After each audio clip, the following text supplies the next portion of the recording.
మరి చంద్రబాబు నాయుడు గారు కంప్యూటర్ని ఎప్పుడో గుర్తెరిగారు. 1985లోనే మరి సభ్యత్వ నమోదు కార్యక్రమాల పుస్తకాలన్నింటినీ కూడా ఒక చోట పెట్టి కంప్యూటరేషన్ చేసిన విధానం ఈ సందర్భంగా మనం గమనించాలి. అప్పట్లో కొన్ని లక్షలు మాత్రం ఉండేది.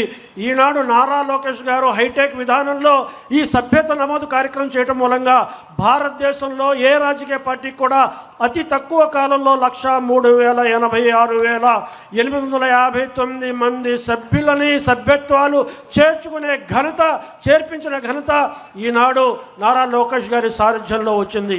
ఆనాడు ఎన్టీ రామారావు గారు ప్రజాబలాన్ని కూడా తీసి పెట్టారు. 82లో పార్టీ పెట్టి 83లో నెగ్గిన తర్వాత లక్షలాది ప్రజలు ఓటర్లుగా మరి పార్టీ అభిమానులుగా ఉంటే ఈ పార్టీ అభిమానుల్ని ఓటర్ని ఏ రకంగా పటిష్టం చేయగలుగుతాం అనేది మరి పార్టీ వ్యవస్థాపక నిర్మాణాన్ని ఆనాడు 1945 నుండి ఇప్పటి వరకు కూడా దాని నిర్మాణాన్ని దశలుగా దాన్ని పటిష్టం చేస్తూ ముందుకు సాగిస్తున్నారు.